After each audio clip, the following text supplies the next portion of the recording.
दीपावली के दिन, दीपावली के दिन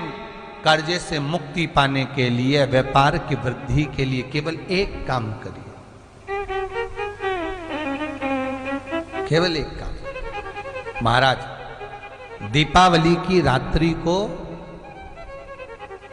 ठीक 11:30 से 12:30 के बीच में, मध्य बिंदु में, रात्रि को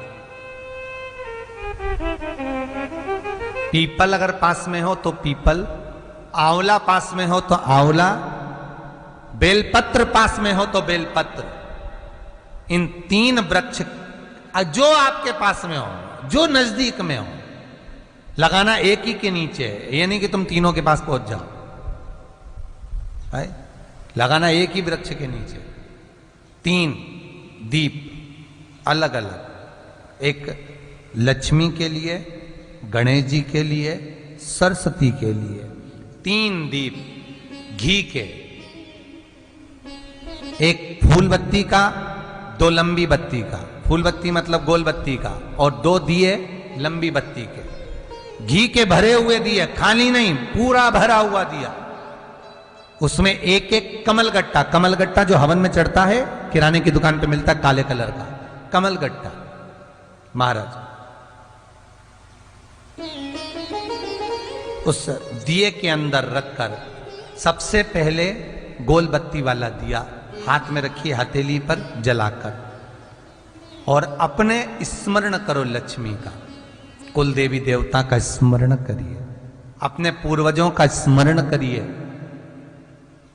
कर्जा मुक्ति का भगवान से विनती करिए, और बाबा कुबेरेश्वर महादेव का स्मरण कर कर फूल बत्ती, गोल बत्ती का दिया पेड़ के नीचे रख दीजिए। दूसरा दिया जला हुआ उठाइए, उसकी बत्ती अपनी ओर हो, उसको उठाकर फिर अपने कुल देवी देवता का स्मरण करिए, पूर्वजों का स्मरण करिए, जिस भाव से दिया लगाने आए हो वो भाव को व्यक्त करिए, और दिए की बत्ती पेड़ की साइड कर कर रख दीजिए। तीसरा दिया उठाइए, अपने मन की कामना कर कर, जिसका कर्जा चुकाना है, व्यापार वृद्धि के लिए, संपदा के लिए विनय करिए, और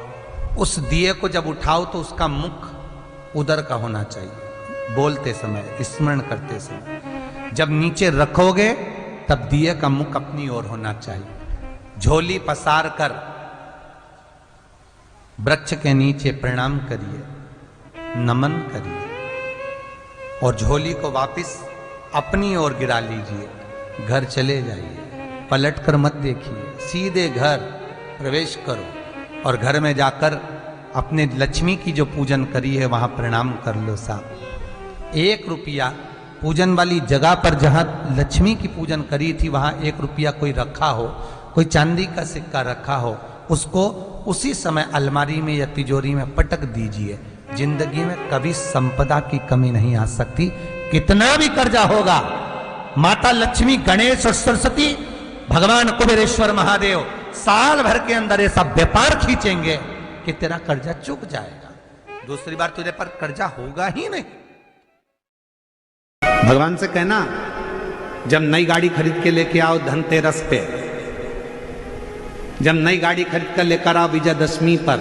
जब नई गाड़ी खरीद कर लेकर आओ दीपावली पर, जब नई गाड़ी खरीद कर लेकर आओ तुम्हारे घर में, जब ट्रैक्टर खरीद कर लाओ, गाड़ी खरीद कर लाओ, जब तुम नया वाहन खरीद कर लेकर आओ तो सबसे पहले वाहन निकालने से पहले, शोरूम से गाड़ी बाहर आए उसके पहले अपने देव अधिदेव महादेव को याद करना, और कुबेरेश्वर बाबा को याद कर कर, विश्वनाथ जी को याद कर कर, अपने कुल देवत को याद कर कर, कुल देवती को याद कर कर, पर भगवान को याद कर कर कहना, बाबा तूने गाड़ी तो दिला दी है, पर इतनी कृपा करना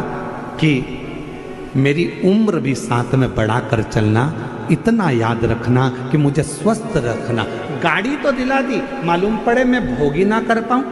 कोई तकलीफ ना आए, कोई कष्ट ना आए, कोई रोग ना आए, किसी की तरह से इस गाड़ी को, लोग कहते हैं गाड़ी में प्रॉब्लम ना आए, हम कहते हैं तुम में प्रॉब्लम ना आए।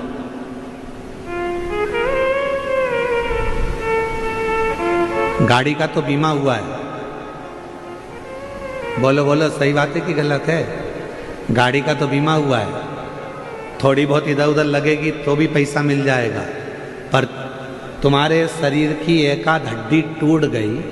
तो जो दूसरी वाली हड्डी लगी है ना, वो सही काम की नहीं है। जो परमात्मा ने देकर भेजी है ना, सबसे अच्छी वही है। जो परमात्मा ने किडनी देकर भेजी वही किडनी ठीक है, जो लीवर भेजा वो लीवर ठीक है, जो आँख दी वो आँख ठीक है, कान दिया कान ठीक है, मुख दिया मुख ठीक है, सिर दिया सिर ठीक है। अलग से अगर कुछ चीज़ फिट होगी ना तो वो ठीक नहीं है।